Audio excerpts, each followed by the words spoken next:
রাম মন্দিরের পর ভোটের মুখে এবার বিজেপির হাতিয়ার সিএএ বা নাগরিকত্ব সংশোধনী আইন। বিজেপির প্রচার মোদির কথা রাখার গ্যারান্টি, যার বিরোধিতা করে সংঘাতে তৃণমূল সরকার। আইনের বৈধতা নিয়ে প্রশ্ন তুলে দিলেন মুখ্যমন্ত্রী। अपना धर्म बचाने के लिए, अपना सम्मान बचाने के लिए इस देश में आए, उनको नागरिकता नहीं मिलती थी।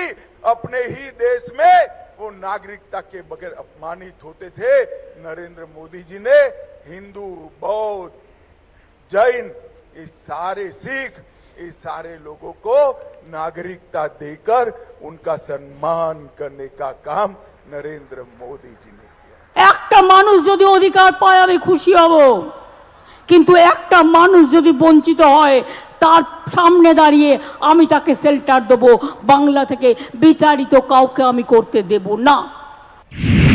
ভোটের মুখে আচমকা সিএএ, নাগরিকত্ব নাকি মেরুকরণের তাস?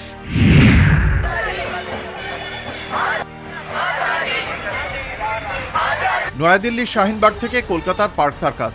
নাগরিকত্ব সংশোধনী আইন এবং এনআরসির বিরোধিতায় একসময় উত্তাল হয় দেশ। অসমে এনআরসির কারণে প্রায় 13 লক্ষ মানুষ ডি ভোটার হয়ে পড়েন। তৈরি হয় ডিটেনশন ক্যাম্প।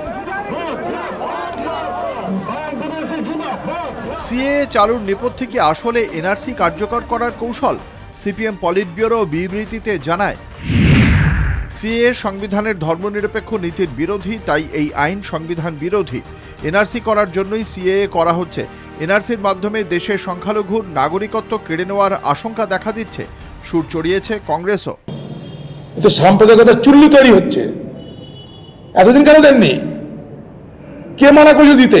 সিএএ বিরোধিতায় কেন্দ্রের বিরুদ্ধে সরাসরি সংঘাতের রাস্তায় মমতা। মঙ্গলবারই কেন্দ্র অনলাইন পোর্টাল চালু করে, যে পোর্টালে ঢুকে ফর্ম ফিল আপ করে সাধারণ মানুষ ভারতের নাগরিকত্ব পেতে আবেদন করতে পারবেন। पहले पोर्टल पर अपनी जानकारी दर्ज कीजिए। इसके बाद स्क्रीन पर आपसे पूछे जाएंगे कुछ आसान लेकिन महत्वपूर्ण सवाल। তারা যেই দরখাস্ত করবেন সঙ্গে সঙ্গে তারা নাগরিক থাকা সত্ত্বেও আপনারা বেআইনি অনুপ্রবেশকারী হয়ে যাবেন। আপনারা যেই দরখাস্ত করবেন আপনাদের সব নাগরিকত্ব ক্যান্সেল করে দিয়ে, সব অধিকার ক্যান্সেল করে দিয়ে, এটা এনআরসির সাথে কানেক্টেড মনে রাখবেন, আপনাদের ডিটেনশন ক্যাম্পে নিয়ে চলে যাওয়া হবে। এই দরখাস্ত করবার আগে বারবার ভাববেন, একবার নয় হাজার বার। মঙ্গলবার সিএএ এর ওপর স্থগিতাদেশ চেয়ে সুপ্রিম কোর্টে আবেদন করে ইন্ডিয়ান ইউনিয়ন মুসলিম লীগ।